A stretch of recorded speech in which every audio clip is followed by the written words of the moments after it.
The Village Wheeling Plan Commission meeting for December 6th is now in session. Please rise for the pledge. I pledge allegiance to the flag of the United States of America and to the republic for which it stands, one nation, under God, indivisible, with liberty and justice for all.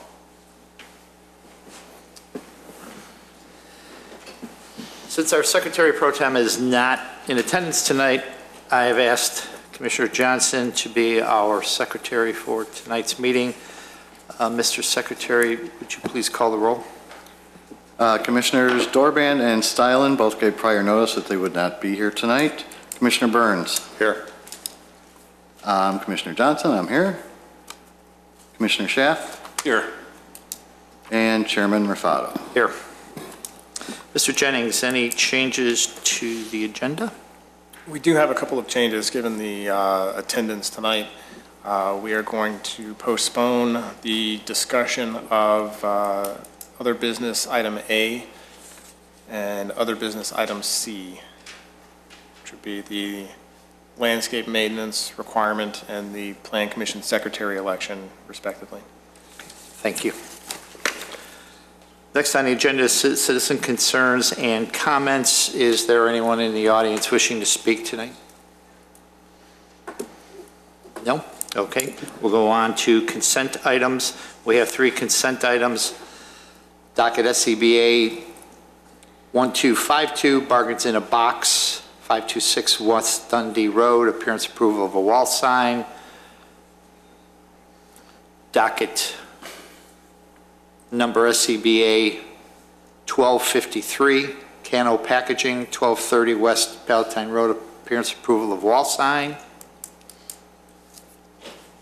And lastly, docket number SCBA 1254, Allstate 1045 East Lake Cook Road, appearance approval of wall sign. Do I hear a motion? So moved. Second. Motion made by seconded. Call the roll, Mr. Secretary. Commissioner Burns? Yes. Commissioner Johnson is yes. Commissioner Schaaf? Yes. And Chairman Rufato? Yes. Thank you.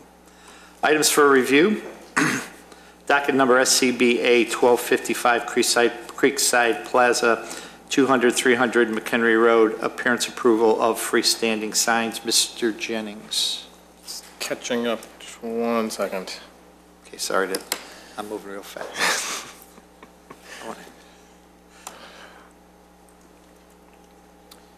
Creekside Plaza, docket SCBA 1255. You can come forward, please.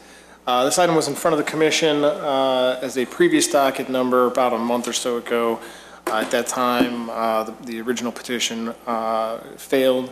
The petitioner then submitted an application for a modified proposal, including 2 signs. We've been working with the petitioner's sign company since that time, modifying the landscape requirement, modifying the landscape plan to meet the requirements. We did receive, following the Plan Commission packet, we did receive a revised landscape plan that does appear to be on track for meeting the requirements as listed in the conditions of approval.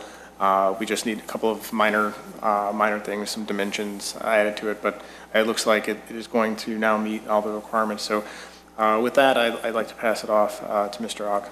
Great, thank you. Could you please give your names to the recording secretary and your work address, please? My name is David Ogg with Great Signs, and the work address is, and of course, I don't have it on me because it's 3044 McDonald Street in Joliet, Illinois. Great, thank you. Sir? My name is James Young. I'm the manager of the Creekside Shopping Center. Okay, great, thank you. So could you explain to us tonight what your proposal is? As far as the new sign goes? Yes. We're proposing to do 2 new internally illuminated monument signs as per this drawing. Okay. And can you describe the materials that are part of those? Sure. Lexan, aluminum, Matthews paint, it's like an airplane paint. We use it in the industry standard. Fluorescent bulbs, wiring, all UL compliant. Okay. Steel. and the landscape. I think there were some questions around that, Mr. Jennings. So could we go into some detail before we get to some questions? Yeah, the existing sign on the Elmhurst side does have a landscape area. I think the intent was to do the landscaping that we see on the screen now just for the other sign? Or is this for both? We would do it for both. Now, here's the thing too. Jim just handed me this, if I could pass this off on you, from his landscaper. I'm not a landscaper, I did the best I could, being a sign man, okay? As I told you in my email. But, I tried to put this together for a presentation, what I would think, based on my history. Stuff that stays green, ground cover, low maintenance. It's perennials, they're low maintenance and they come up. They're pretty, they're nice. The azaleas are nice too. But his landscaper, who isn't a professional landscaper, had suggested junipers and a couple other things.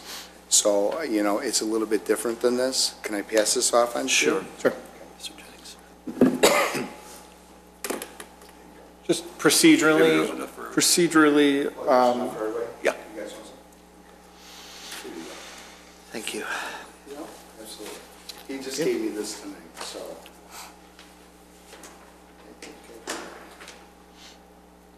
There you go.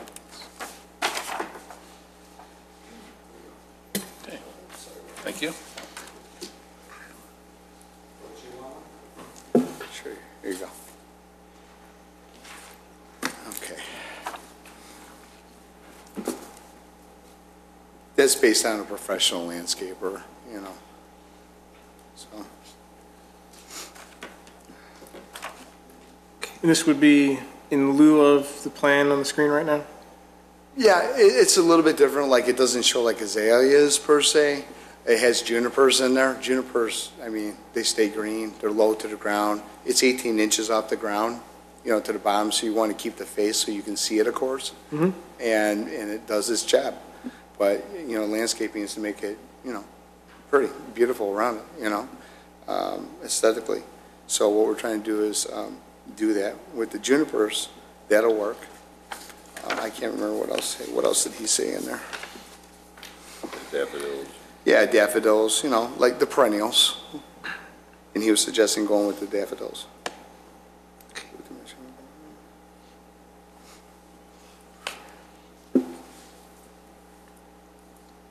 I don't know if that meets your code or close to it. We would have to review it and take a look. Do you want to go on to quick questions I from was the going commission? to, And then yeah, we'll. I was going I'll to. read this. Yeah, I was just, yeah, exactly. We'll start with Commissioner Johnson. Thank you.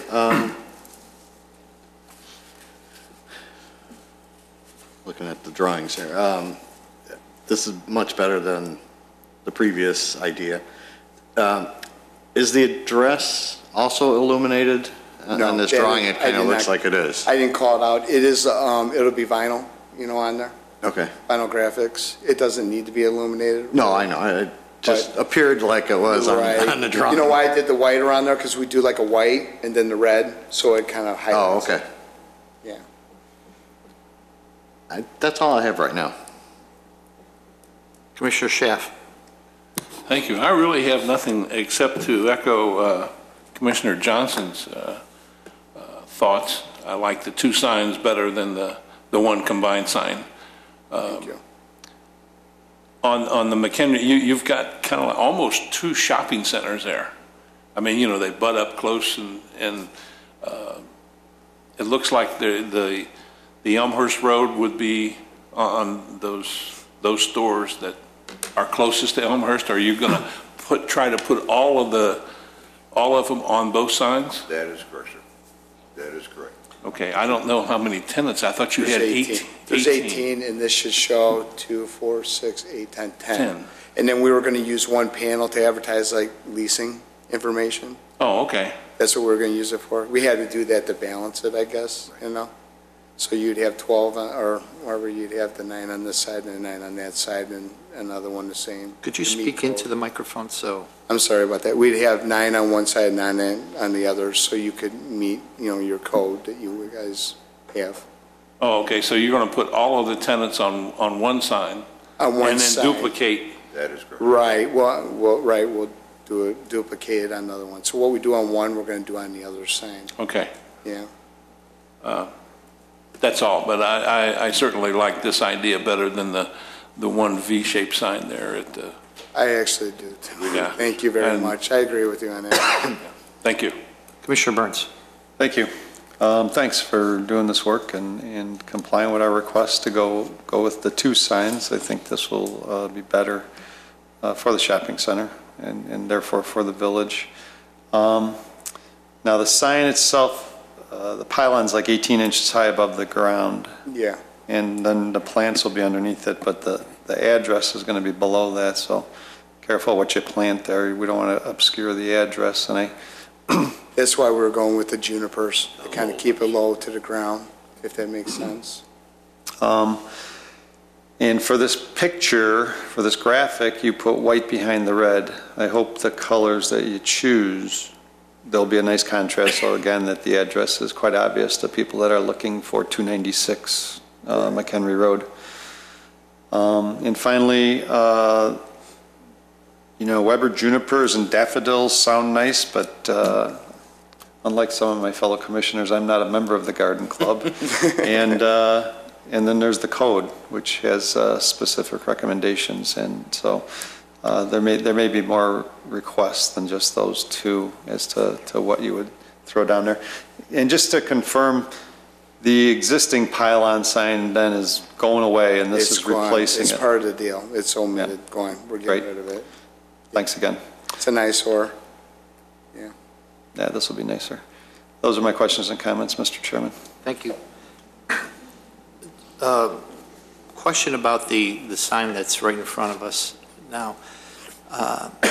On the top, PTD aluminum roof, That's painted aluminum roof, painted. yeah.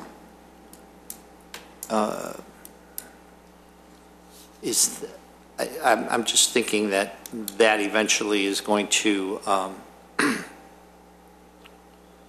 it's a maintenance item. Is everything painted around this? It's all painted, but in our industry, we use a sign paint, it's like an airplane paint, Matthews paint. We harden it, we bake it on there. It's literally like an airplane paint. That's what we use. Mr. Jennings, is that something that you're aware of that you've seen across your? We have, the only question I'd have on this one would be then, the color, is that, in the drawing, it looks like it would be a different color. It's a matte black, like a So it flat matches the black. rest of it? Is that?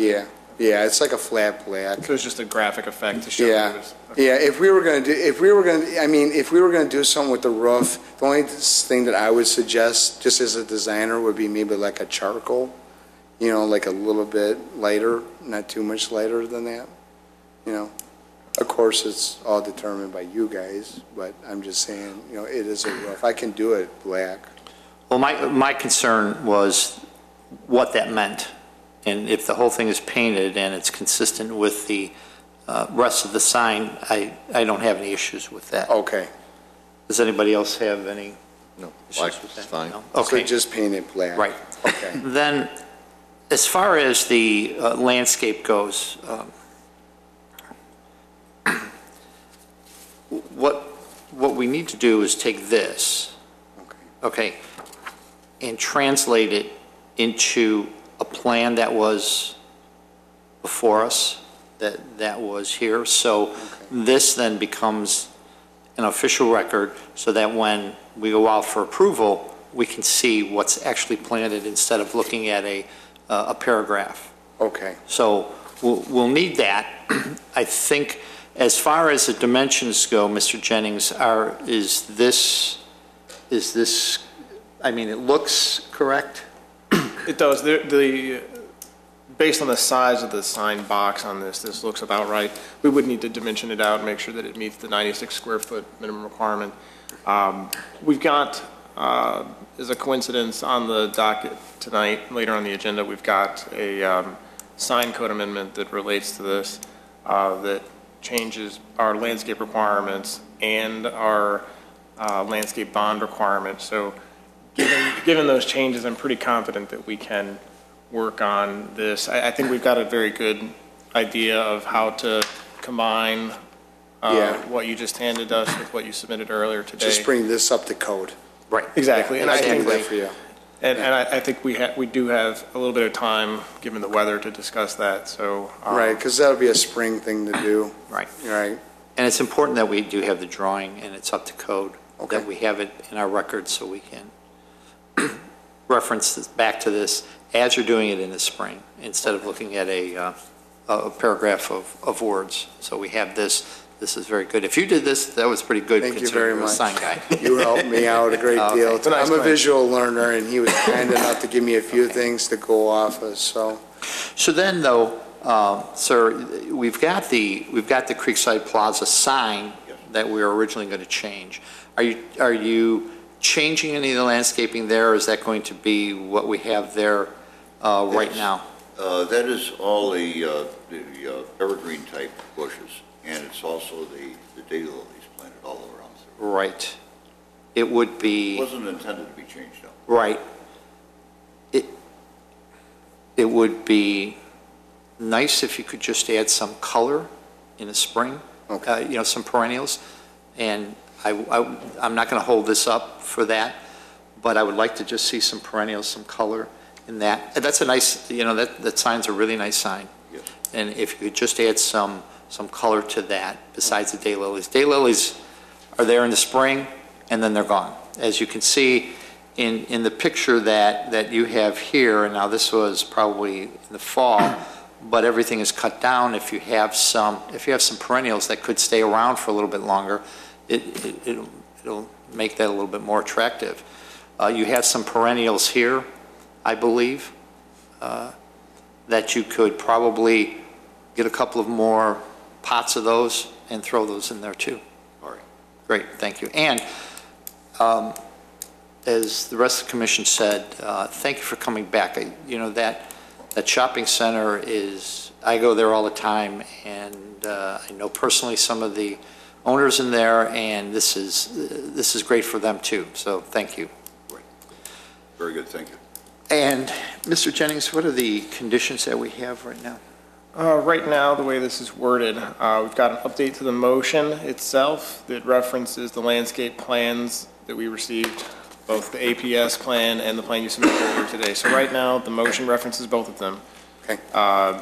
There are conditions of approval then, number one, and we'll print this out for you in just a second. The sign should be located at least 10 feet from each property line. You had this surveyed, and you believe it'll meet that already. The area of the landscaping should be at least 96 square feet. Condition number 3, the landscape variety should be consistent with it's written out in long form, but it's the code requirement. Number 4, the shopping centers to be provided blank panels and/or a for lease panel rather than flipping panels backwards for vacant units.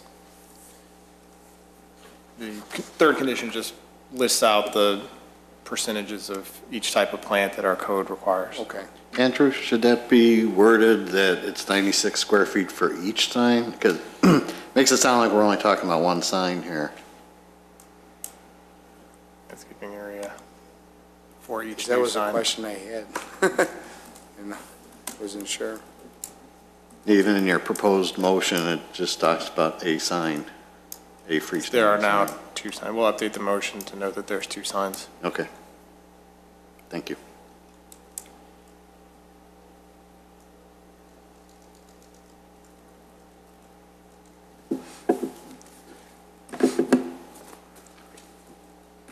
Okay. So I'd hear a motion, please. So moved. Second. We have a motion and a second. Mr. Secretary, please take the roll. Motion was made by me, Commissioner Johnson. I say yes. Commissioner Burns? Yes. Commissioner Chef? Yes.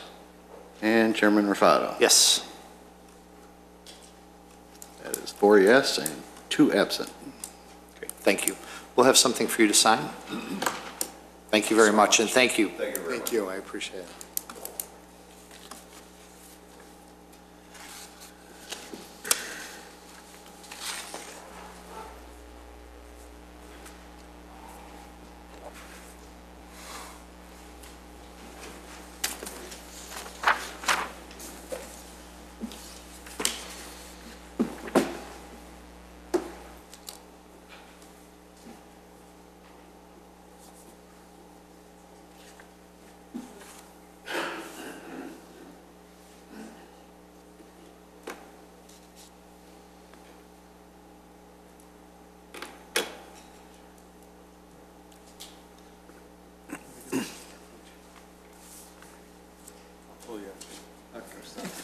Thank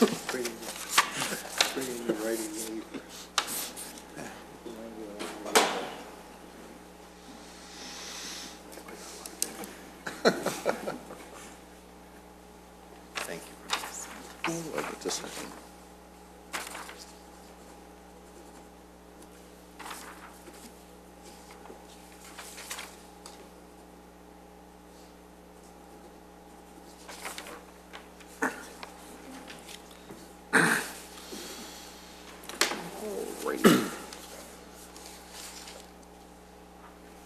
Calling docket number PC 1227, Children's Land, 850 McHenry Road, minor site plan and appearance approval for modifications to site plan.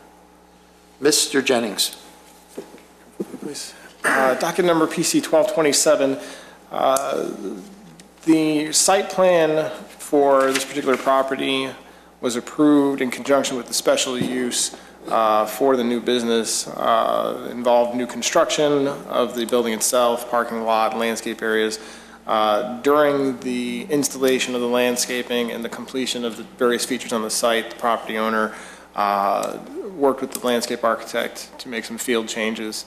The staff on the inspection of the property documented the extent of the changes, and when we came back, we felt that the trade-off from one to the other exceeded the staff authority to approve everything as a construction change and met the criteria for a minor site plan review, which is why the owner of the business is here today to review the changes to the site plan, specifically the landscaping and the accessory structures. So with that, I'd like to introduce Mr. Tchaikovsky. Tchaikovsky. Could you please give your name to the recording secretary and your work address? George Tchaikovsky, and current business address 850 McHenry Road.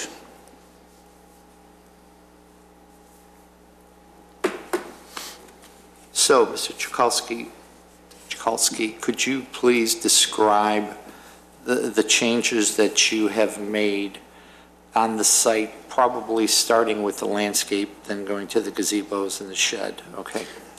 As you know, this summer was very dry, and when we went to the nursery to see the species that was planned for landscaping, we saw them in very bad shape. So we talked to professional, and they advise us to use whatever is in a good shape. I didn't know it might create it, my mistake probably, but I didn't know it might create the problem. So we used the species that were in good shape, and but I know it was not supposed to be done this way. But later on, I added more trees, and so that's the story. I didn't try to cut any corners. I believe I did more than was planned before. That's the whole idea. Is there a way to describe, and I'm doing this before we get into any questions because I know that's probably going to be one of our questions. Can you describe where you made changes? We have this in front of us now is the plan that was approved, Mr. Jennings, for the landscape plan that was approved by the board. Yeah. Okay. And then the next page is what is proposed. Okay. So at a high level, well, at any type of level, can you tell us where you made changes? Yeah, if you go back to the original plan, if you'll take a look on the west side play areas, first of all, during the construction, we were required to enlarge the retention pond practically 30 or 40%. So there was no space for the trees. So we moved trees on the other side of the pond, and there are 4 trees instead of planned 3. So they're all on that side. On the same side, but closer to 850 McHenry Road, 1 tree was replaced. There was the very last one by the road instead of large, how do you call it, street tree, I replaced it with a crab tree. There are too many plants on the side of the neighbor, so it was creating jungle, and there was also wire, so I thought it would be a better idea, better looking idea and better practical idea. So it's for this side. On the other side, where's the east side playgrounds, instead of 3 trees there are 4 trees right now, because they were matching better. And they're also, I don't know if that question was raised, but fire chief, he said that nothing large could be there. There should be something not bigger than 20, 25 feet. So I replaced pieces for something smaller. He told me that. And there are 4 instead of 3. And actually, and those 3 islands in the middle, there were many different species, and it, in my opinion, it didn't look nice. And we planted all roses out there, and some, how do you call them? It is, sorry, I lost the name. There is like small pine trees, right. The groups of three groups, 3 in each group. So okay. Everybody liked that. Okay. But it was different than original plan. Okay, great. All right. So those were the changes. So now, and I'm sure we'll have, should we discuss this first and then go to the, or do you want to hear about the gazebos and the shed? Yeah, let's hear about that. Okay, so could you describe the gazebos and the sheds that you constructed? About gazebos, there was a lot of concern from parents because, we met a lot of parents during construction about shade.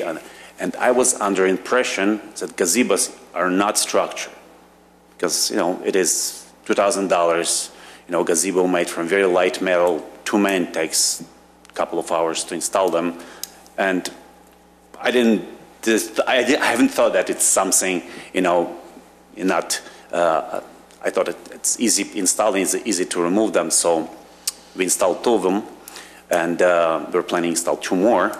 So we are asking for your permission for those 4. And they're very nice looking, very practical. Kids need them, kids like them. Parents asking for that.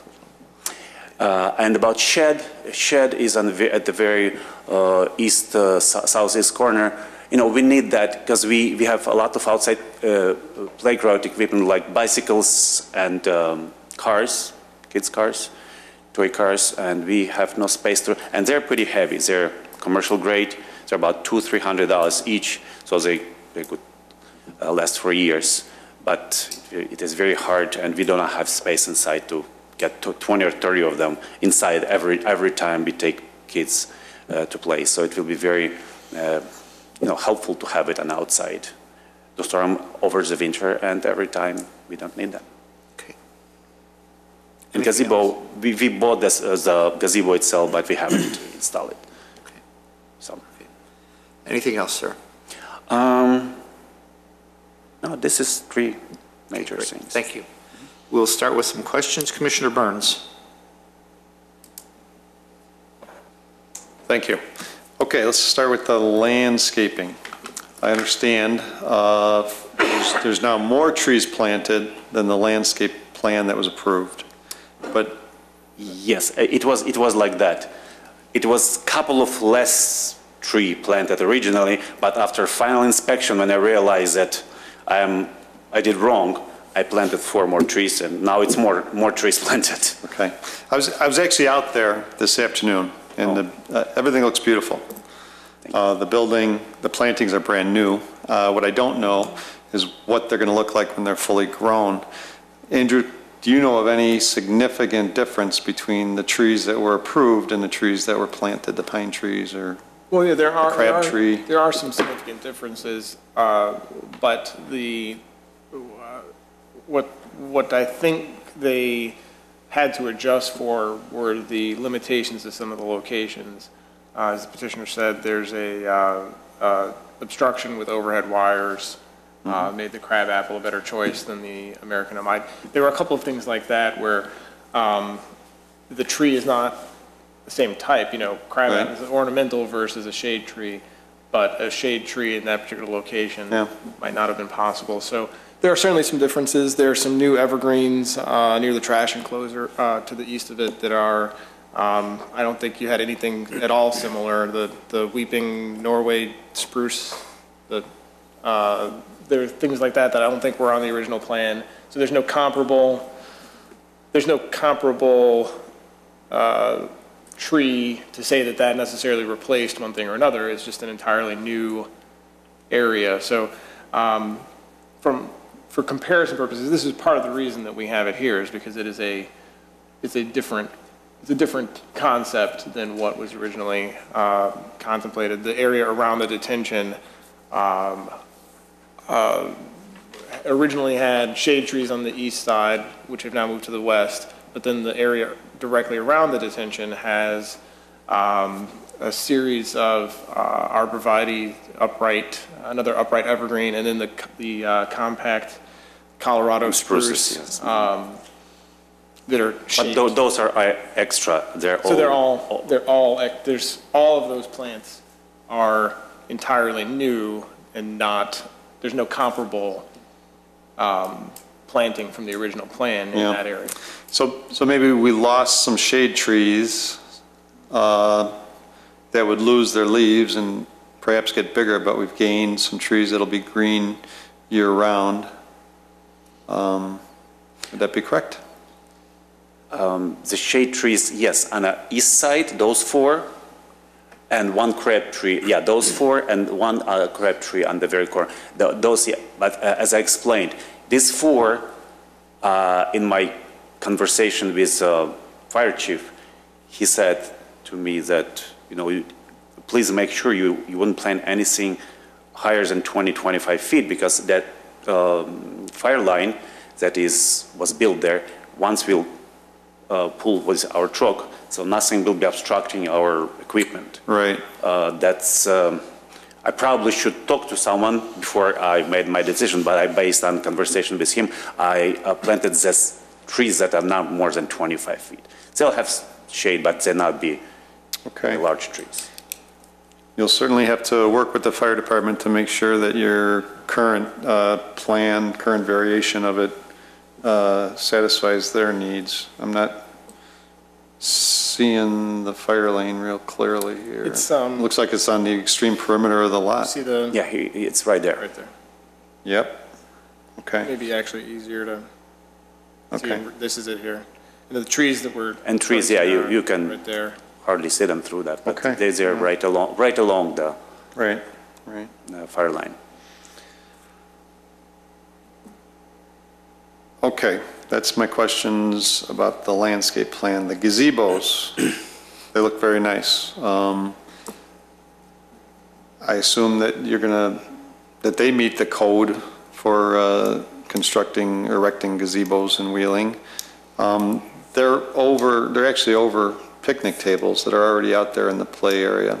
So I think when the weather's nice and the kids are going to eat, it would be nice to sit at that little picnic table under a gazebo. So I think that is an improvement, as your letter stated. So I don't have a problem with the gazebos. And nor do I have a problem with the shed.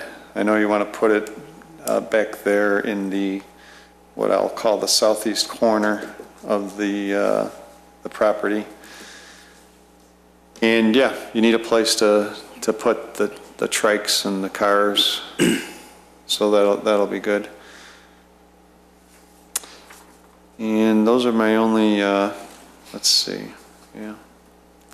Those are my only, just like the gazebos, the shed that you put up, please stay in consultation with the village staff to make sure that you're doing it according to code and that you're getting all the permits you need to do that.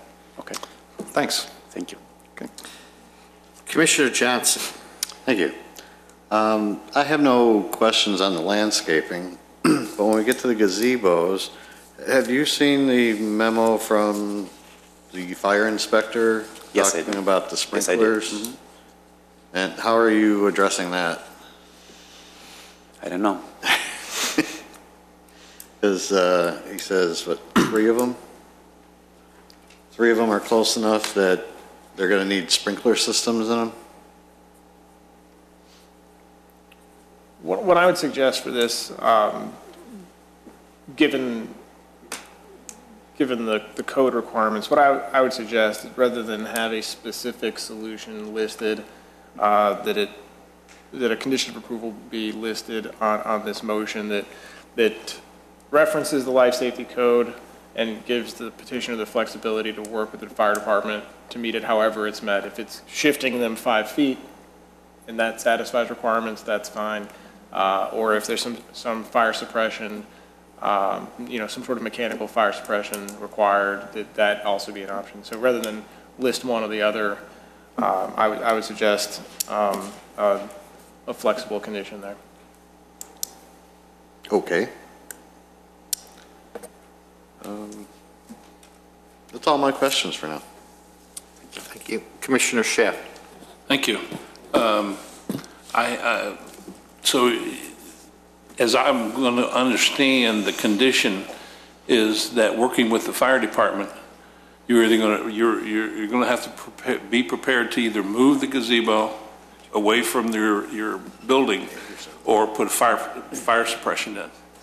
Okay, as long as you're prepared to work with the fire department, and I wouldn't have a problem, except you're dealing with kids, and some kids have a tendency not to be real careful, and you need to be concerned about the fire safety code. Sure. I don't have a problem with the landscaping. In fact, I think it's I like the ornamental trees, the green trees rather than the shade trees. It's going to be less maintenance, I think. The other problem that I have, and I pass there quite a bit, and it does look nice, but that the sign that's out there in front, that temporary sign, needs to come down sometime or another. There are, stipulations in the code that allow for a construction sign, and that's what I think that is. I think that's the sign that was approved. There's a slight code distinction. In this case, it was approved as a development sign. Is it still up as of today? I just was thinking about that today. That's probably time to take it down. So. Yeah, because it really detracts from the entire property. I agree. Because as you pass, the focus all of a sudden goes to that sign. You miss everything else. So all that hard work that you put in and the expense you went for landscaping and the building and such is all focused on that temporary sign. So that really does need to come down. Yeah, we'll take care of it next week. Okay. That was my concern. Sure. Thank you. Thank you. A couple of questions about the landscaping. And in actuality, Commissioner Burns asked about the number of trees, and I think we went from 12 to 14, did we? 1, 2, 3, 4, 5. Yes, there are two more than 14 planned to 14. originally. Mm-hmm. It's about or did we go from 14 to 12? No, 14. There are 2 more right now. Yeah. Not counting about 40, northern spruces that I planted, but those are not considered as large trees. Very nice. The one change that I have a question about, and Mr. Jennings, if you could bring up a picture that showed that one right there. The trash, I thought we were talking about somewhere for the trash enclosure, and that being screened. Is that true, or is that actually where the trash enclosure is? Because it was left like the probably after garbage truck picked it up, it was left like that. Normally it is, the trash itself is a little bit further, deeper down, Okay, right. Yeah, right there. So it just, garbage driver truck driver did not put it back properly. If it needs to be screened, yeah, we'll do it. The original, I don't know if we can see it on this slide, but the original plan had some type of screening inserted in the fence in this particular section of the fence. So I think there's probably 2 or 3 different ways to insert something like that. You might want to talk to a contractor about, given the types of hinges that you have, you don't want to stress them too much. There might be one that's lighter weight than another. Yeah, there's a different way to take care of that. Yeah, we'll do it. I was thinking about that myself, but just, Great, thank you. Sure. And then, the question on the front along McHenry Road. Two questions there. And, Mr. Jennings, I'll defer to you on both of these. One is parkway trees. I thought we had, something in the original landscape plan for a parkway tree at one time. Let me see if they were on it or not. There is a code requirement for parkway trees. Sometimes they're shown on the plan, sometimes they're not.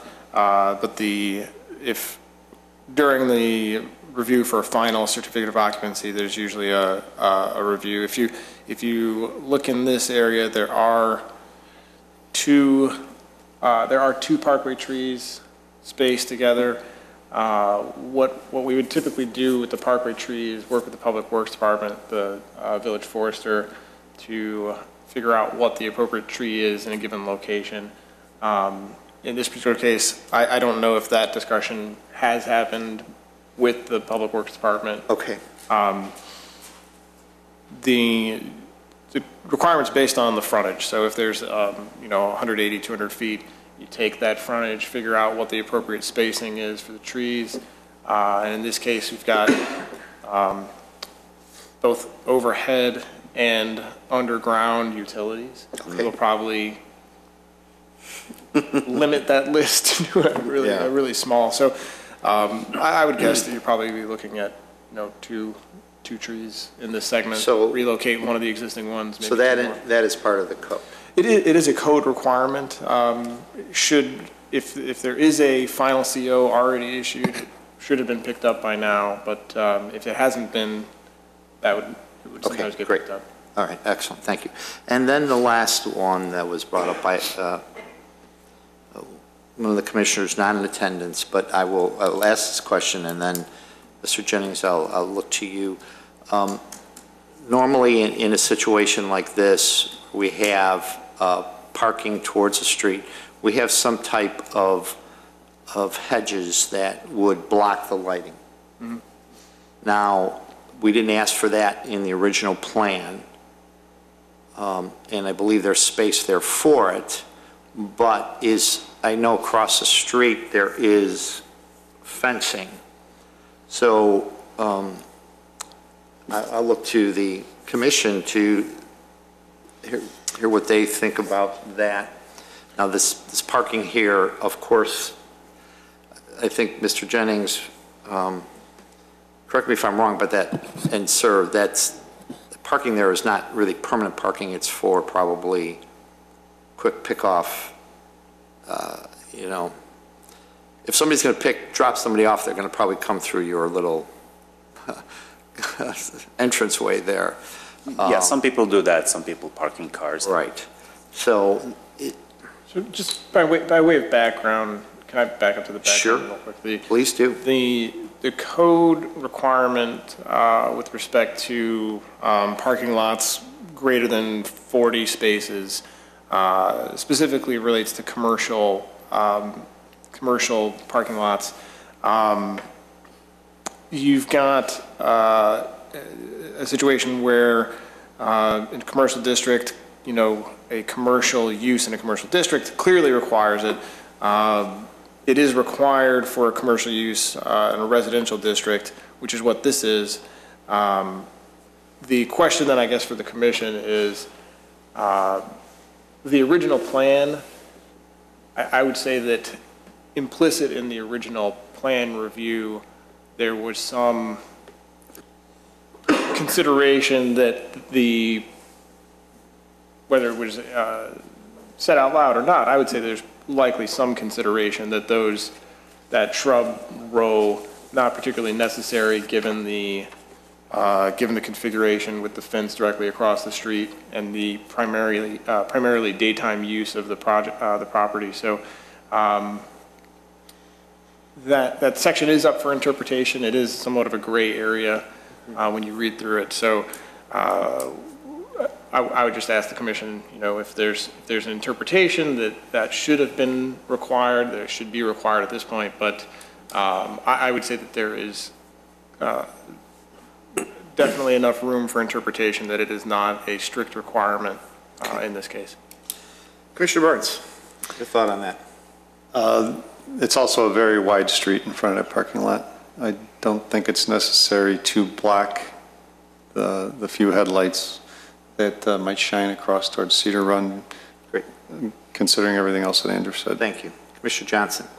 I agree, because most of the traffic for this location is during the day, and with the fence over there, I don't see it as a problem as long as there's some wiggle room in the code. Yeah. Commissioner Schaaf? I agree. I don't really think it's necessary. And I would agree also. But it's something that, Mr. Jennings, that maybe we need to take away the wiggle room in our code. So if that's something that we could consider in the future, that'd be great. Sure. Thank you. It's a review, as we're one of the many times we go through We'll add it to our list of. our list of things that we go through. Thank you. So we're not requiring any type of hedge there. So do we have any other questions? Yes. Mr. Burns. Thank you. Commissioner Burns. Mr. Jennings, as long as, I know the petitioner has to work with the fire department on the gazebo issue. I have another possible issue that I'd like you to talk to them about. The fire department connection on this building, where the fire pumpers hook up to the sprinkler system in case of a fire, is in the northeast corner. Yes, thank you. But it's on the east wall, there you go. So it's like on the east wall facing those 3 parking spaces. And so when a car is parked in that first parking space, there's only, I don't know, 5 feet, 6 feet between that fire department connection and the car. I'm not sure how much clearance the code requires, but looking at that today, I thought that was kind of tight if a pumper had to actually get in there and stretch a hose. So just please jot down to have the fire department make sure that there's enough clearance for the connection. Good point. Thank you. Any That's other it. questions? Just one quick one on the gazebos. How are they anchored down? There are special bolts, I believe they're about 20 inches. Okay, they're not on any kind of footing or anything? And it requires footing if you don't have concrete, but all of them are attached. Oh, to they're all concrete. on concrete, Yeah, okay. and they have, I believe, 8 legs, so they're Yeah. pretty straight. Okay, thanks. On the gazebos, they're all metal construction, correct? All metal. Okay. There is nothing. There is aluminum and metal and steel. Yep, thanks. And they're black. Black, Dark brown. dark brown. Okay, great. Any other questions? No? Mr. Jennings, would you like to read the conditions? Just one other question. Yes. Staff, how would you describe the shed, Thank you. the material? Is it like a high-density plastic? No, it is all metal. The shed is all metal? All metal. It is combination of aluminum Okay. and steel. So also aluminum and steel? Yeah, there is it- nothing but metal. What color is the shed? It's a dark brown. I would say metallic. Is it similar to the gazebos? I'm sorry. Oh, you're talking about shed. I'm thinking about gazebos. I'm sorry. Gazebo it's typical gazebo made from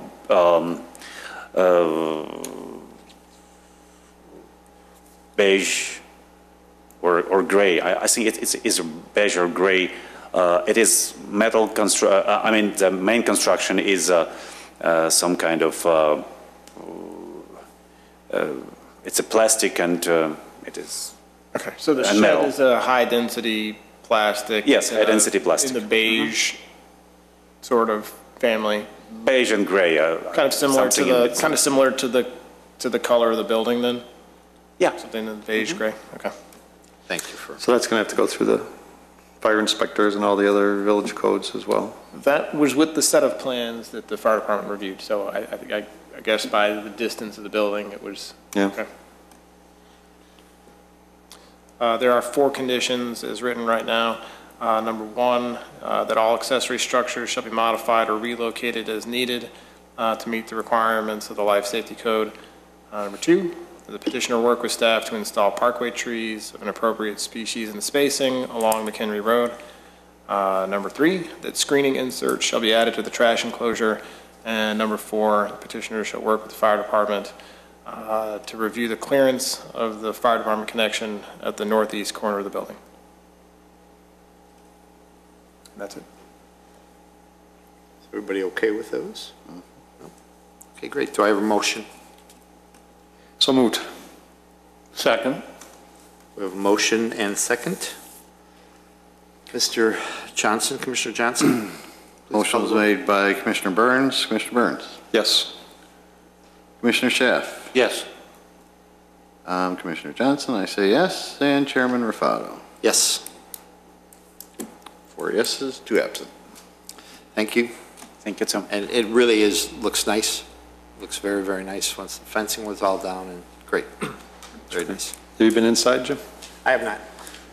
Looks nice inside as well. Some beautiful artwork right there in the main lobby and good work. You're welcome. You're welcome to come. My wife, she's there from 7:30 a.m. through 8:30 p.m. Monday through Friday, and Saturday and Sundays too. So she's spending a lot of time there, to build up the business. Do we have to Thank you. sign some? Yeah, there's something down there.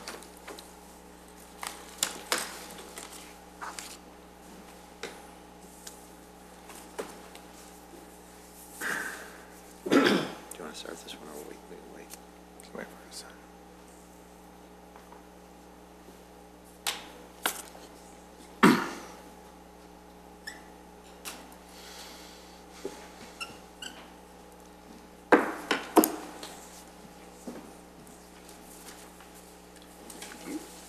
Oops. So used to Yeah. switch chairs.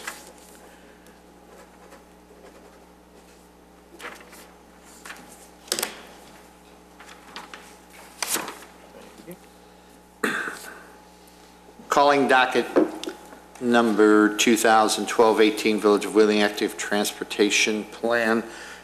This is a continuation from November 15th. Mr. Jennings? Thank you very much. As you recall, we were here about a month ago to open the hearing on a proposed amendment to the comprehensive plan, specifically to adopt modifications to the transportation plan section, which is chapter 6 of the comprehensive plan. Here with us are Dan Persky and Barb Cornu from Active Transportation Alliance. They presented the plan, and what at the end of that discussion, there were a couple of questions. Primarily, the staff request was to continue the hearing in order to complete some work that we were doing in the appendix of the plan, specifically a sidewalk priority plan, which is now complete and is in the draft that you've received. We also, while we were making revisions, typos, that sort of thing,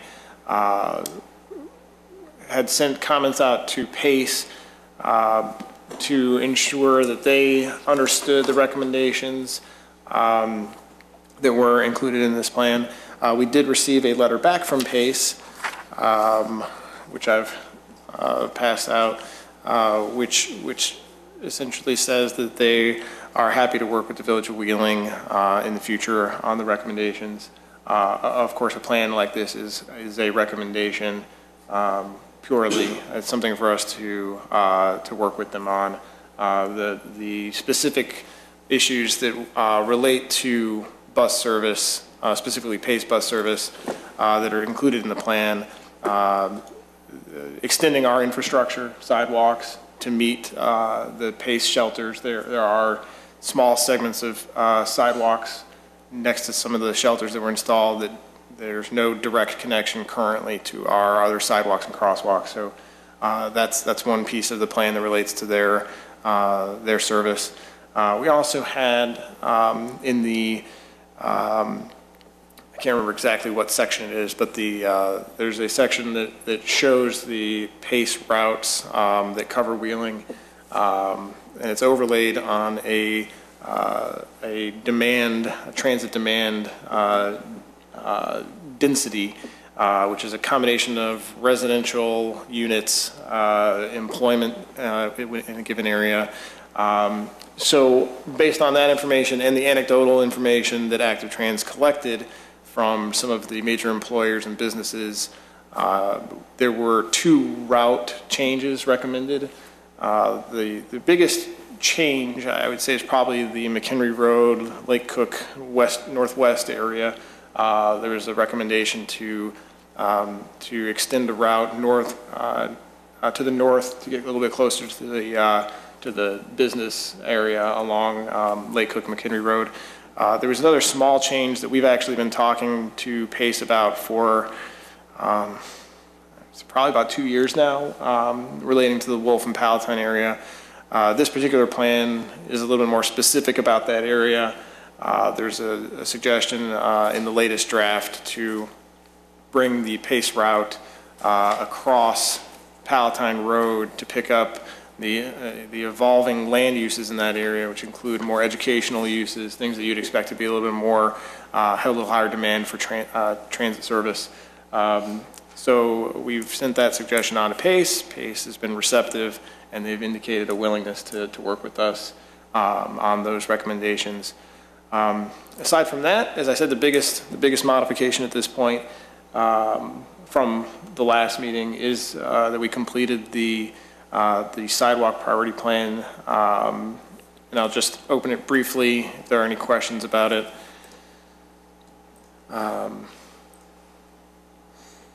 You can feel free to stop me.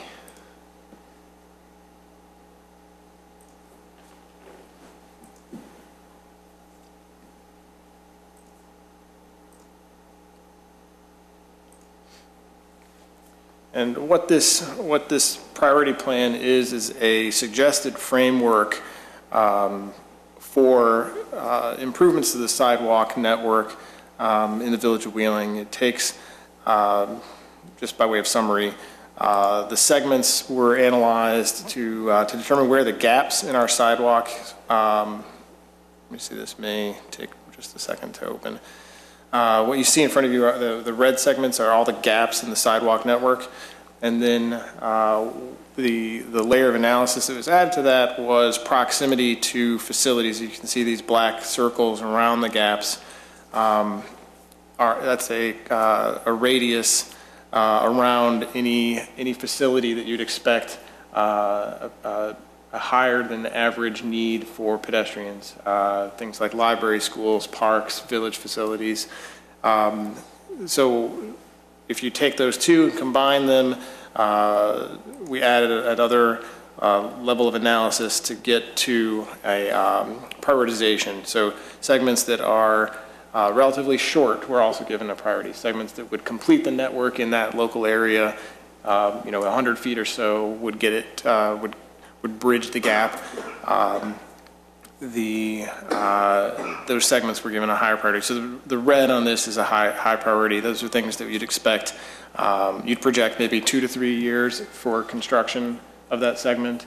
We have medium priority segments, which would be from 3, maybe 6 years out, and then the lower priority segments you might see 10 plus years as a projected timeline.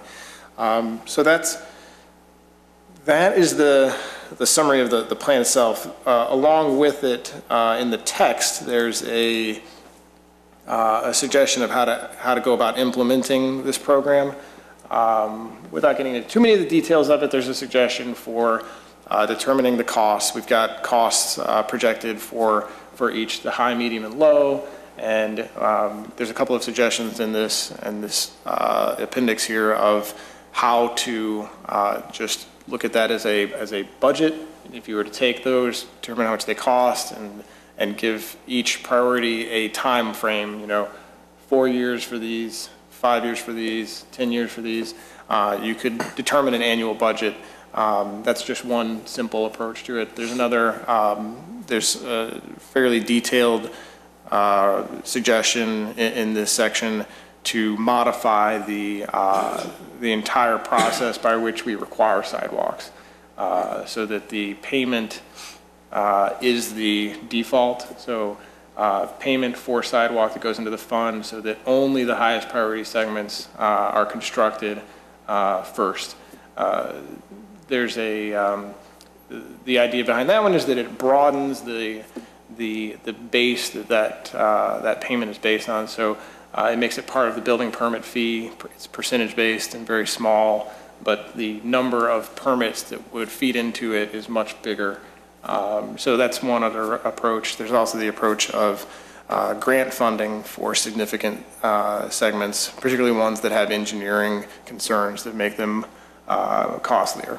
So aside from that, I'd like to just briefly recognize Active Trans, both Dan and Barb, for all the hard work on this, and thank them for coming back again so that we could to get this particular section of the plan added. They've been with us much longer, actually, than this planning process, but they did a lot of the heavy lifting and all the community involvement. So they've gotten to know many Wheeling residents and businesses through this, and it's been really great working with them. So I'd like to just acknowledge that. Well, thank you. Would you either of you like to say something tonight? When there's a mic, there's always somebody that wants to say something. Hi, Dan Persky from Active Transportation Alliance. We've been very grateful for this opportunity to work with Wheeling, and we're here tonight to see if you have any remaining questions or concerns about the plan, and hopefully we'll pass it on with your recommendation to the village board. Thank you. Commissioner Burns. Yes. I have questions about this sidewalk contribution. And that last chart that you showed, the 100%, the 25%, Andrew. So new construction is the second line item there, where there's no existing sidewalk.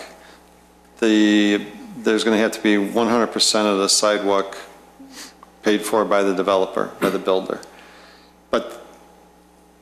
But the money goes into a fund, it doesn't build a sidewalk on the property, so we can build higher priority areas? Did I hear that correctly? The idea of both of these options is to illustrate, rather than leave the program as a map only, the staff wanted to insert a couple of examples of funding. So yes, the way it's written, yes. The idea of this, though, is to get the priority plan as an adopted plan. The program requirements are, at this point, merely illustrations. So adopting a plan that has these suggestions with it, it has no ordinance-like authority. So if the village board reviews this and likes one of these concepts, they can certainly direct us to start working on ordinances that would implement this and make it a requirement. And the reason we put this in there is so we could kind of get a leg up on that discussion. So yes, the way that one's written, that particular option, yes. The second option, the flat option, I think is the one that I was just describing, that has a building permit percentage so that you have a revenue stream that's more predictable. I think that the way that our budgeting works, that's probably easier to set a timeline to, and that probably has more merit, just in my opinion. But what I'd like to do is put it in front of the board and see what types of, they're a lot more familiar with the budget, and they can help us, guide us in which direction they'd like to see this go. Okay, thank you. Commissioner Schaaf. I applaud your work. I'm sure that there was a lot of detail that you had to go through. I have no further comments or questions, though. Thank you very much. Thank you. Commissioner Johnson. Thank you. Getting back to the sidewalks, Andrew. Sure. The builder still has the option of putting in the sidewalk, though, and not making a contribution? Sure. I think what we would look at is in the overall plan. My suggestion at this point would be, when you have a program like that, you give people an option. However, if the plan, if you look at the specifics of the priority plan itself, which is a map, the map is detailed enough that you can see, for example, which side of the street a sidewalk is on. There are some locations where this plan suggests it may be appropriate, given the land uses and the future land uses, that one side of the street is sufficient. Those are cul-de-sac, not cul-de-sac, but the loop roads in some of the industrial parks that have no sidewalks now, or they have a segment. What we looked at was which side of the street would be the most appropriate. If you were to come out, does it connect to a bus shelter? Does it connect to an existing sidewalk somewhere else if you were on one side as opposed to the other? So this plan does have that in it. So yes, there should be an option for people.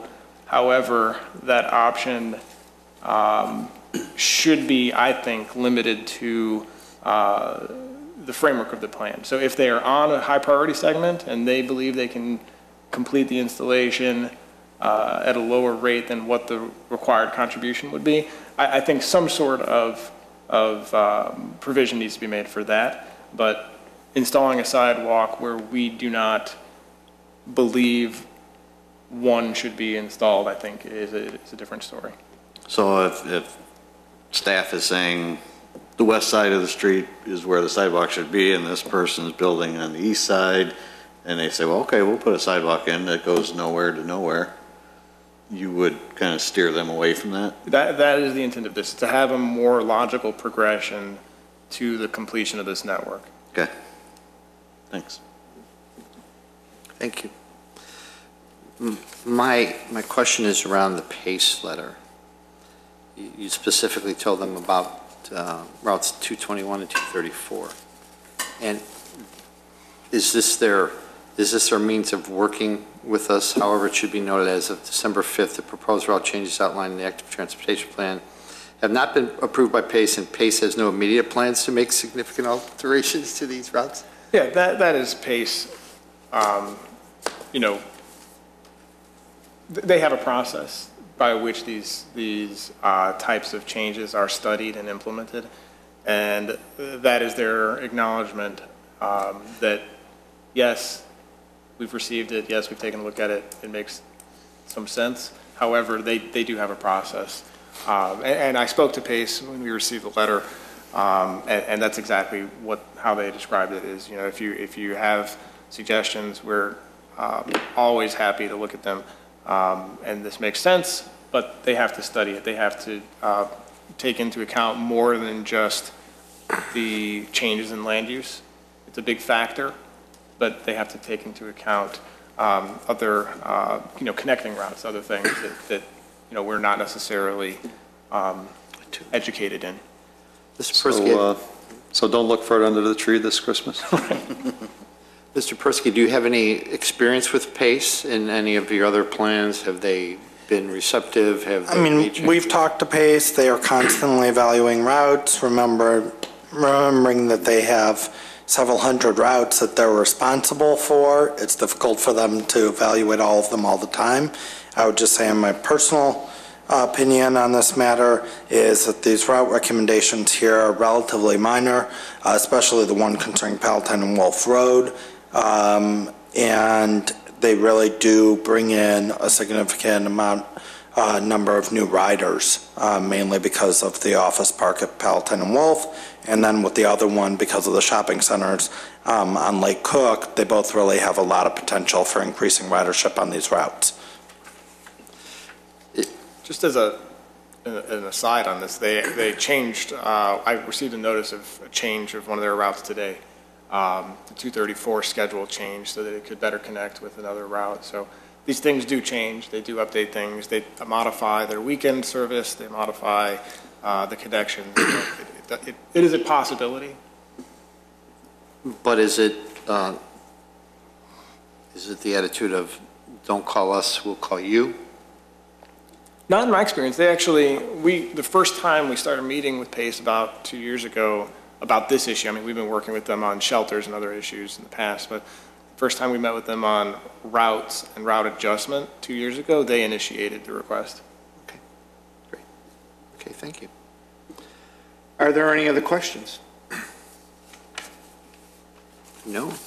I believe our next step is a motion for our transportation plan. Do I hear a motion? So moved. Second. A motion was made and seconded. No, there's so few members here tonight. I know. We're under greater I know. responsibility to. Mr. Secretary, It's the could you stress. please take the roll? Motion was made by Commissioner Burns. Commissioner Burns? Yes. Commissioner Johnson seconded. I say yes. Commissioner Schaaf? Yes. And Chairman Raffato. Yes. Thank you. Four And I'd yeses. like to echo Andrew's feelings. Thank you very much for all the work that you've done. Thank you.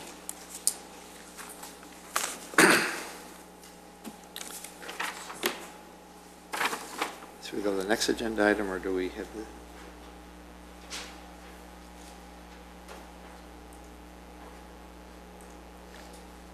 Well, Next agenda item is a continuation from November 14th, docket number 2012-19, Village of Wheeling, amendment to Title 21, signs of the Village Code. briefly step back 1 second. Sorry to interrupt. No, not you. That was a public hearing. We need to close it. Oh, yes. There was a public hearing. Motion to close.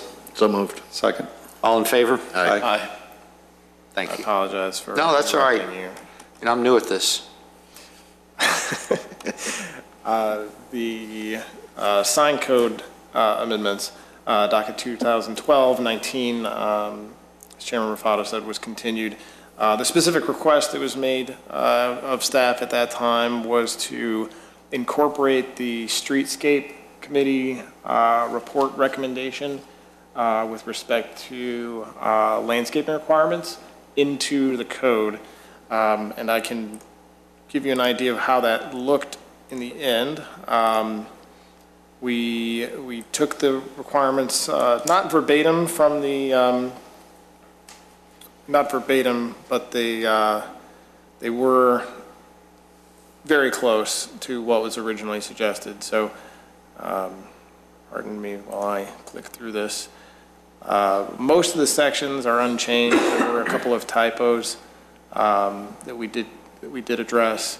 The landscaping requirement is expressed here. See if I can make this actually large enough for you to read it.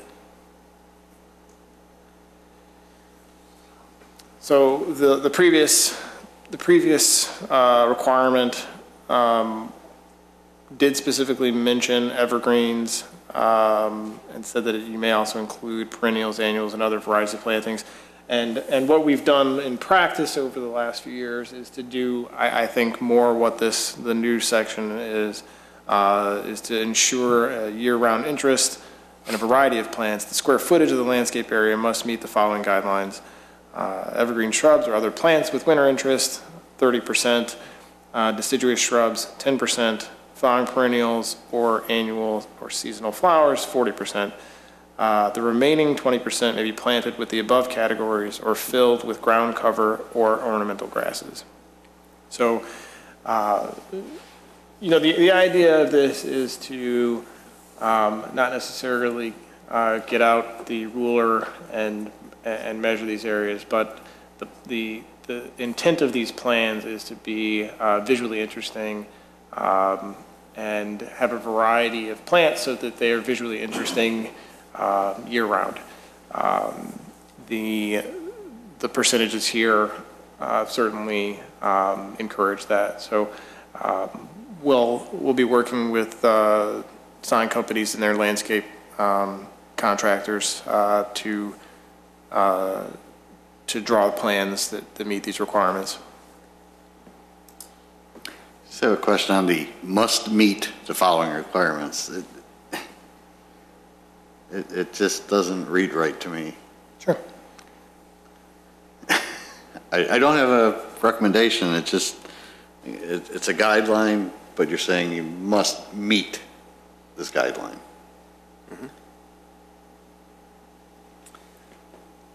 I didn't think it was a guideline. I thought this was the code, this was required.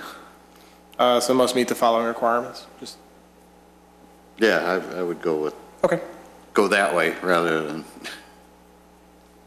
Oh, I see. That because it is, says guidelines. Yeah, it says guideline. we can do that. Mixed message. Must satisfy the following requirements, something to that effect.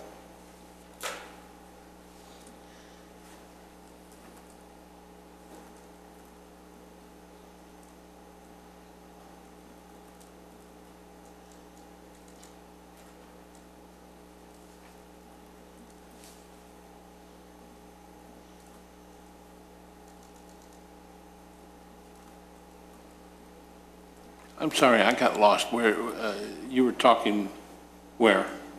Oh, on the must meet. On the one that's on the screen right now. Must meet. So, the square footage of the landscape area must meet the following guidelines. Oh, Just okay. Take now I out got it. guideline and go with requirements, something like that. Okay, Okay? next. Any other, the rest of it was essentially unchanged. There was a minor change to the, let me scroll down, get to the appendix. We took this text and just updated it so that it was now consistent with the language of the revised section. But other than that, the drawings and the pictures are the same. Okay. That is essentially it. Does anybody have any comments? Commissioner Schaaf? No, I don't have any. Thank you. Commissioner Johnson? No, sir.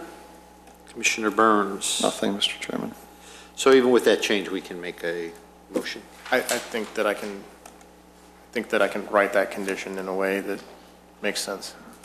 I have one condition, that the landscaping requirement is updated to replace guidelines with requirements. Is everyone okay with that? Sorry, say it again. I was reading, sorry.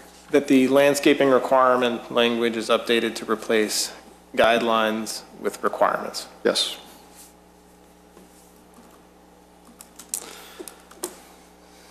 Ready? I am. So do we have a motion? So moved. Second. We have a motion and a second. Mr. Secretary, please take the roll. Motion was made by Commissioner Burns. Commissioner Burns? Yes. Commissioner Schaaf? Yes. Commissioner Johnson, yes. And Chairman Raffato? Yes. Motion to close docket number 2012-19. So moved? Second. All those in favor? Aye. Aye. Okay. Okay. I don't have to sign anything on that. Sign it later. The next agenda item is approval of minutes of November 8th, 2012. I have a procedural question, Mr. Yes. Chairman. There's only 4 of us here tonight, and at the meeting on November 8th, you and I were absent. Can Commissioner Johnson and Commissioner Schaaf approve the minutes of November 8th? My understanding of the procedural rules is that once you have read the minutes, I believe you're allowed to approve them, but there's no urgency to either one of these. We can move them to the next meeting to be 100% sure of that. Why don't we do that? Fine. Because I've heard different things, Now, I've probably said different things. probably. do we have a majority of commissioners for the next minutes? Or do you want to just move them? We can move them both. We can move them both. That's fine. Okay. Other business, we are postponing landscape maintenance requirements approval of 2013 Plan Commission calendar. I assumed everybody had seen that in the, so do we need a formal motion? We do need a motion to approve the meeting. It's one of the commission's One of the things that we have to do? Okay, hold on one second. It can be a voice vote. Okay, great. Let me just, While you're taking a look at it, this calendar is similar to the format of the 2012 calendar, adjusting for the same types of holidays. The general schedule remains the same. I noticed at the top it says option A. Was there Another option? Staff was, we had drawn out a couple of different options that would have represented a departure from our current scheduling. We kind of looked at the implications of it in terms of petitioner impact, and we tried to weigh the positives of a